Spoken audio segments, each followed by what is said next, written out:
Putain, je viens de capter dans le rétro là, il y a un petit aileron, un petit béquet là qui est levé là.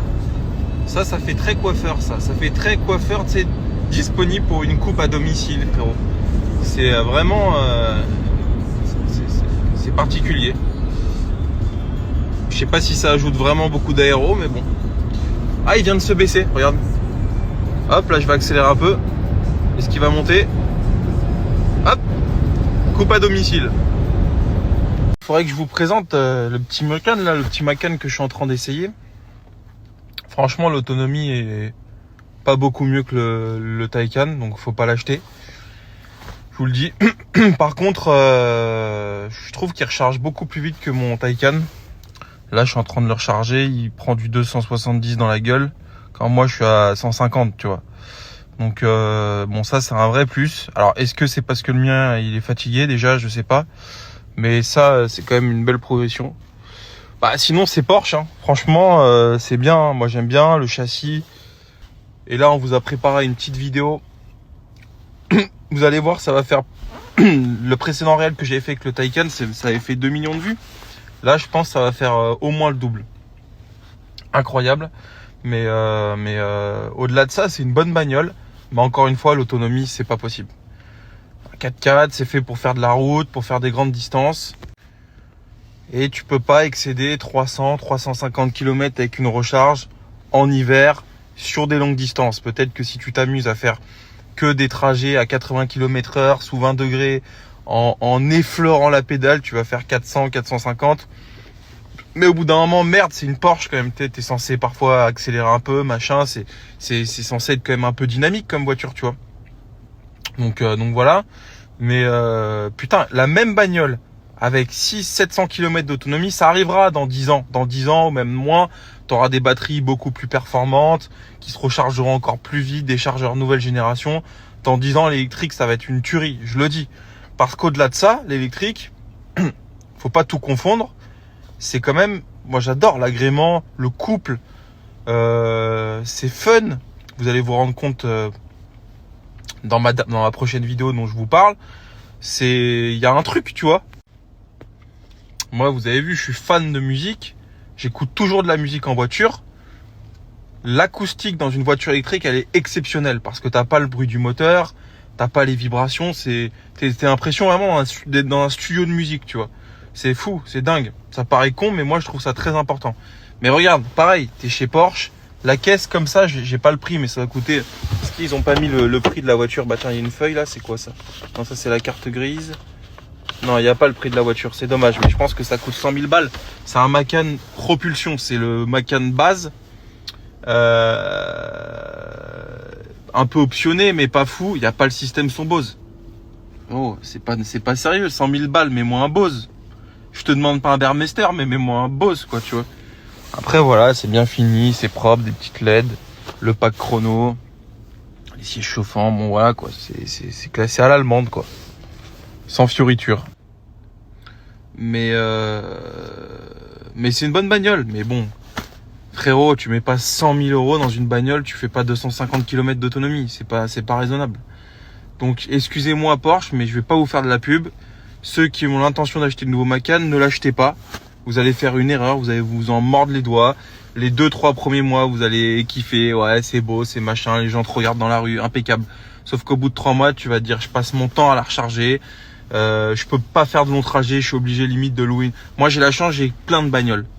Tu vois, cet après-midi, je vais faire un long trajet, je vais prendre ma M8. Ça fait longtemps, tu mets plein de 95, t'es parti. Mais si t'avais que... T'arrives, tu t'achètes ça, tu te dis, vas-y, je vais rouler avec, ça va être mon daily. T'es baisé. Pour faire un Paris-Bordeaux, au lieu de mettre 4 heures, tu vas mettre 6 heures. Donc les amis, n'achetez surtout pas cette voiture. Au-delà de ça, c'est une super caisse. C'est bien fini. L'arrière, j'aime pas trop. Quand il y a l'aileron relevé, encore ça va, ça harmonise un peu les formes. Mais sinon, c'est plutôt une jolie voiture. Donc voilà, mais l'autonomie, c'est pas possible. C'est encore une fois, Porsche sont mensongers. La dame qui m'a remis la voiture de près chez Porsche, elle m'a dit ouais, vous faites 600 km, un truc comme ça. J'ai plus le nombre exact, je veux pas dire de bêtises même. Oh, les 600 km, mais je veux voir le mec qui arrive à faire 600 km là-dessus. C'est exactement comme les voitures quand elles sont homologuées, tu sais, ils te disent tu vas faire 4 litres ou 5 litres en moyenne. Frérot, tu fais 8 litres. Toutes les voitures, elles font 8 litres au 100. Je suis désolé. Tu prends une Dacia Sandero, ma gueule, petit moteur, tout, ça fait 7 litres 5 au 100. Il y a aucune voiture en roulant normalement. Je te parle pas en étant là, frérot, en mettant le point mort en descente, tu vois, en roulant à 80, en effleurant la pédale. Eh frérot, on n'est pas là pour, on fait pas du rallye, mais on fait pas non plus on n'est pas sur un concours, tu vois, on roule, tu vois, on n'a pas le temps de faire des petites accélérations de pédale, tu vois. Donc c'est exactement comme ça. Tu n'as aucune voiture qui fait 3 ou 4 litres au 100 en roulant normalement. Bien sûr, si tu t'amuses à faire un trajet 80 km/h de national sous 20 degrés et tout, oui, tu vas les faire tes 600 km. Mais ça, c'est impossible, c'est impossible. Donc voilà. Mais sinon, c'est une bonne caisse, très fun, très fun. La qualité de la bagnole est un cran au-dessus de mon Taycan, je trouve. J'aime bien la sensation d'espace et tout. Bonne caisse, mais bon, ça vaut jamais 100 000 euros. C'est impossible. Enfin voilà. Mais tu vois, là où j'en veux pas à Porsche, je parle de Porsche. Bon, tout le monde enfin, je pense que Porsche en a rien à foutre que je leur en veuille ou pas, mais là où je leur en veux pas, c'est que je sais très bien que ces produits électriques ne sont pas aboutis. Ils le savent, même Porsche le sait, je suis sûr. Là où je leur en veux un peu, mais en même temps c'est une entreprise. Ils peuvent pas dire à leurs clients n'achetez pas nos voitures. Donc faut pas non plus raconter de la merde. Mais là où je leur en veux pas, c'est qu'ils ont sorti ces voitures parce que on leur a un peu imposé. Les gouvernements, les collectivités, on peut plus rentrer en ville avec des voitures hautes qu'électriques, etc. Bon, ils sont obligés de sortir des voitures électriques. Mais la technologie aujourd'hui, elle n'est pas aboutie. Et ça, c'est vrai partout. Tesla arrive un petit peu à sortir son épingle du jeu parce que en fait Tesla, là où il se rattrape, c'est pas sur l'autonomie. L'autonomie est bonne sur une Tesla, mais elle est fondamentalement pas, elle est pas extrêmement plus importante que sur une Porsche.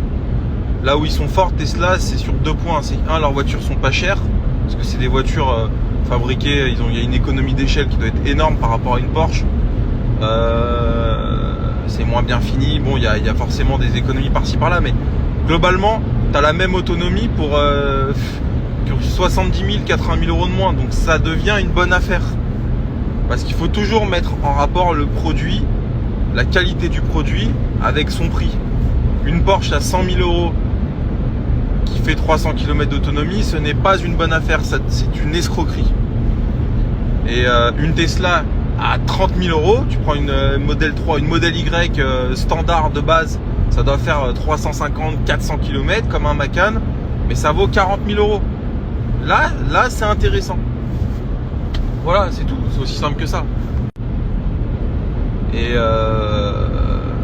je pense que si tu veux, il est là le problème, le placement tarifaire de ces voitures Porsche ne sont pas bonnes. Voilà, tu prends un 992 quand c'est sorti, ça valait 140 000 euros, 130 000 euros. Bon, je parle pas de malus et tout, parce que ça va pas dans la poche du constructeur. Là, oui, là c'est intéressant. C'est une caisse qui est aboutie, c'est une voiture de sport, c'est un Macan à 100 000 points, à 100 000 euros. Non, là ça va pas. Donc il y a un problème. Mais c'est presque pas de la faute de Porsche, dans le sens où ils peuvent pas vendre un Macan à ce prix-là, 50 000 euros pour concurrencer Tesla. La concurrence, c'est pas Tesla pour Porsche. Néanmoins, voilà, il faut le dire, la voiture, elle est pas, en termes d'autonomie, elle n'est pas aboutie. Donc voilà. Et tu vois là où j'en veux, ce sera la conclusion de cette story. Mais s'il y a des journalistes auto qui me suivent, j'aimerais comprendre quand même, quand tu mets turbo le matin, automoto, on regarde tous, c'est un peu le rendez-vous du dimanche. T'es sous ton plaid dans ton canapé, automoto, turbo, c'est comme ça. Je pense qu'il y en a beaucoup qui font ça. Pourquoi au lieu de tester les voitures, d'être monotone, d'être mou comme des larves, à essayer les voitures et à ne pas dire les choses franchement, pourquoi vous dites pas, pourquoi vous n'avez pas le même discours que moi? On n'est pas dans la politique là, on est dans pour moi un journaliste, ça doit être politisé, qu'on le veuille ou non. Et d'ailleurs, un journaliste par définition c'est politisé. Tu lis Libération, c'est pas pareil que de lire Le Monde, tu vois. Et pourquoi c'est pas pareil? Pourquoi c'est pas pareil dans l'automobile? Et c'est pareil, j'en appelle à mes copains influenceurs. Tous les influenceurs auto, c'est mes potes. Je vous le dis, Erwan, c'est un de mes meilleurs potes. Mon pote Vincent Marty sans borne, c'est un de mes meilleurs potes. Le vendeur automobile, c'est encore plus un de mes meilleurs potes. Bon, je suis pote avec tout le YouTube game. Mon pote Akram, mais Akram c'est différent, c'est du divertissement, c'est pas du journalisme. GMK, je le connais pas, mais c'est pas du journalisme non plus. Bon, pourquoi, au bout d'un moment, vous dites pas l'électrique c'est de la merde? Moi je trouve, et je vais peut-être me mettre à dos certains de mes meilleurs potes, mais je pense, et c'est une forme de prostitution. Mes mots sont durs, mais les mots ont un sens, et ce que je dis, je le pense.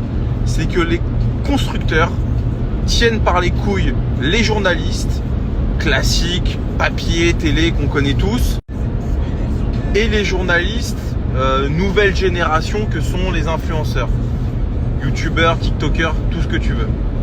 Bon, ces gens-là, les constructeurs, ils les tiennent par les couilles parce qu'ils savent que s'ils ont un discours trop franc comme le mien, ils vont se voir refuser des prêts de véhicules, ils vont se voir refuser des événements genre lancement de la nouvelle Porsche Macan à Marbella, tout frais payé, machin.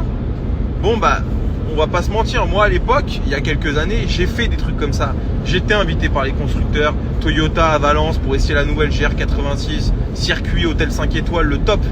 Payé en plus, j'ai pris 2500 ou 3000 euros. C'est extraordinaire, c'est un métier, hein, qu'on le veuille ou non. Mais je refuse d'être une salope pour un événement à Marbella pour le lancement de la nouvelle GR86, qui en plus est une bonne qualité. Et tu vois, le problème il est là. Le vrai problème il est là. Parce que si, mais c'est ça, c'est dans le monde entier je pense, hein, si les journalistes, les gens qui font la pluie et le beau temps dans le paysage automobile, parce que c'est ça dont on parle, et ben, il y aurait quelque part un choix du consommateur qui serait différent, et donc in fine un choix du constructeur qui serait différent. C'est comme ça que ça marche, je pense. Voilà. Et je vais peut-être, ça va peut-être encore paraître prétentieux, mais je pense que si tout le monde était comme moi, il y aurait moins de voitures comme ça. C'est évident.